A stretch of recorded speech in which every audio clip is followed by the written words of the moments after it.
一直听闻在成都周边的山林之中，存有一座规模极为宏大的天主教修道院，决定前去一探究竟。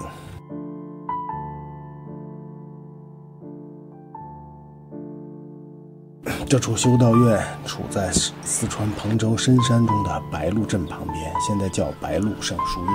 经过2个小时的跋涉，我们接近了这里。转过几道弯路，远处那座门就是目的地。穿过这座欧式风格的大门，有一个向下的坡路，窄窄的笔直的道路将我们的注意力全部集中在那个小门之后。穿过小门，一个巨大的场景突然出现在我们眼前，这可能就是建筑的艺术吧。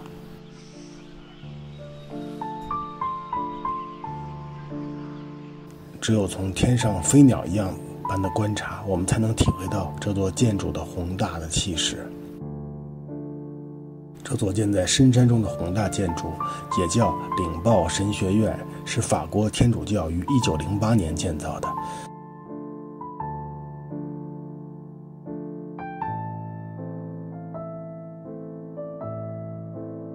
建筑修在半山腰，对面是峡谷和青山，风景异常秀丽。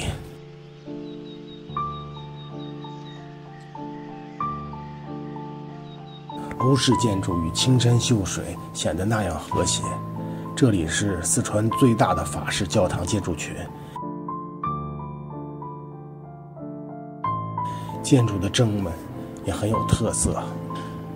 神学院命运多舛，1928年遭受过泥石流的袭击受损，2008年汶川地震时更是受损严重。好在2016年被修复完毕，基本延续了当初的风格。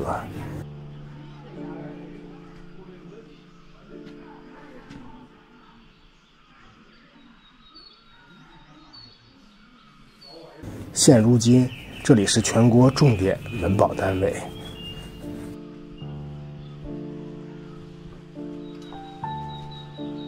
顺着台阶向2楼走去，虽然这里并不收门票，但是因为地处深山，游客并不算多。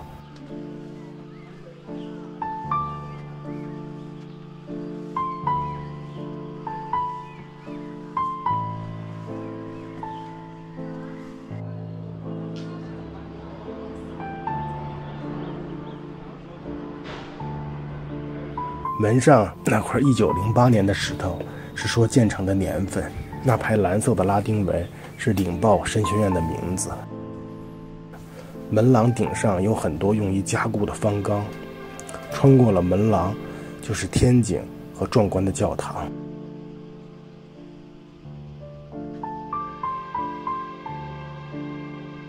据说当时教堂外部的大理石和彩色玻璃都是从法国运过来的。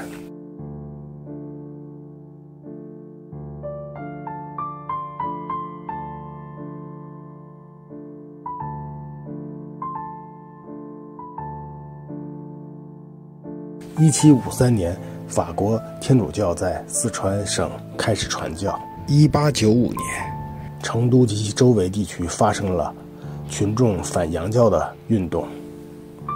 时任四川宗教代牧的法国神父杜南于是计划在偏远的深山建立一所神学院。神学院于1895年开始兴建，历时13年，于1908年竣工。当地的建筑师和工人近千人参与了神学院的建造。从天上鸟瞰，教堂的主体与其后面的左右配殿形成了一个十字架的形状，非常的巧妙。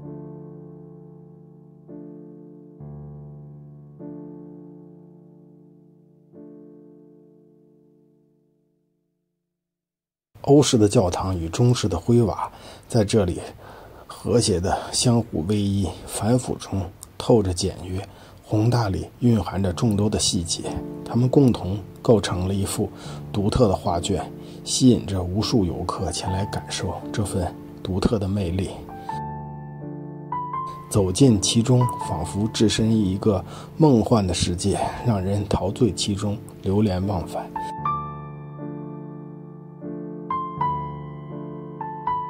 教堂的外部全由大理石建造，并刷上了白色的灰泥，看起来非常圣洁。如今教堂是封闭的，不对外开放，只有每年特定的日子在里面会举行音乐会表演。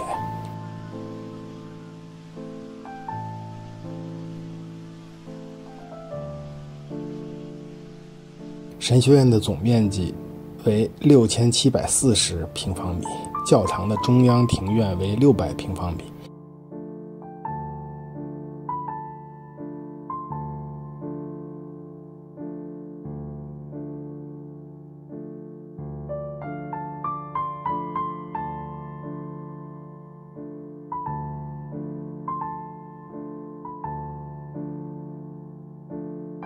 经过了100年的风雨，建筑中的很多细节都充满了沧桑。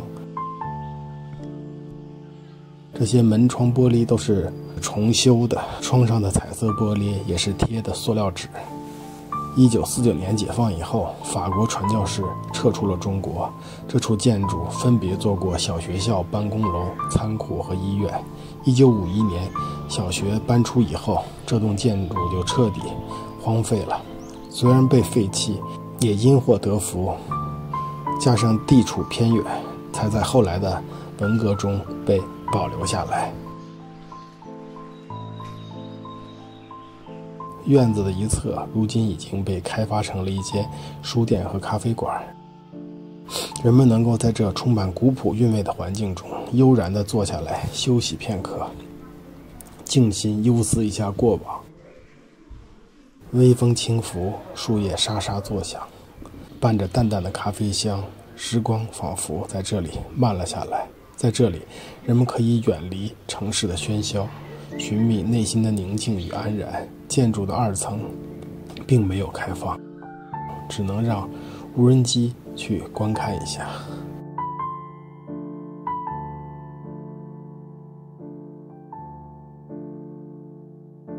建筑环绕着一圈宽阔的边廊，仿佛在默默地述说着它宏伟与庄严。那高大的身影令人心生敬畏。柱子自下而上，高耸入云，足足有7、8米之高，仿佛在与苍穹对话。而边上整齐排列的一排窗户，犹如精美的画框，框住了里外的美景。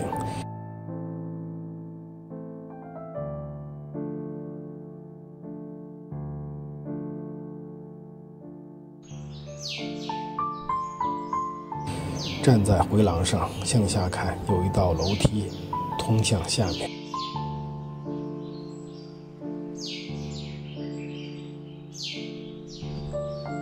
透过门缝观看，里面只有一扇很小的窗户，这里应该是学生静思的所在。回廊下地下室的狭小窗口，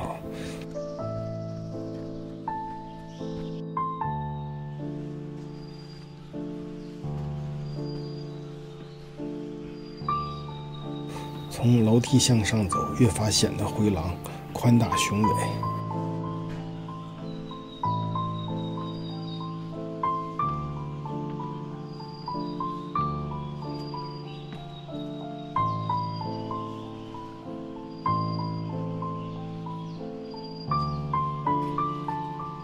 顶报修道院被称为上书院，因为附近还有一座下书院。下书院亦称下学堂，相当于小学；而上书院亦称上学堂，则是教授更成熟的学生，相当于大学。主体建筑分为2层，上层共计100多间房屋，每间约10平方米，作为修士的单人寝室之用。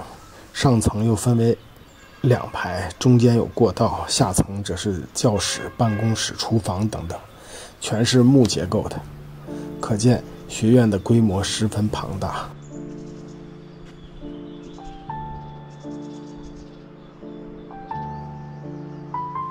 整个建筑安然地坐落在青山绿水之间，周边环境优美，耳畔鸟鸣阵阵，令人感到心旷神怡。在此学习再适合不过了。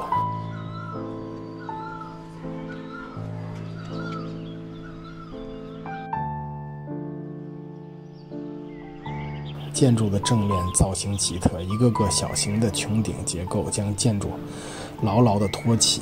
每一个穹顶下都有一个小小的封着铁条的窗户，里面应该是学生静思的所在。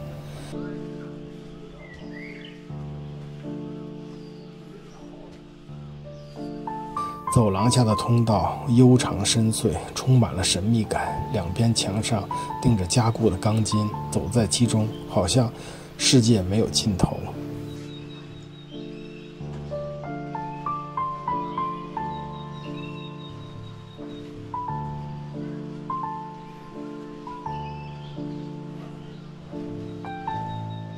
如今这里已然寻不见宗教人士的踪迹。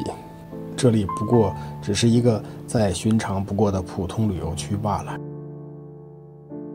然而当我踏入此地，却恍若闯入了一个奇幻美妙、宛如仙境的梦境之中。那宁静庄严又令人震撼的氛围，使它宛如深山里的一颗璀璨的明珠，散发着迷人的光芒。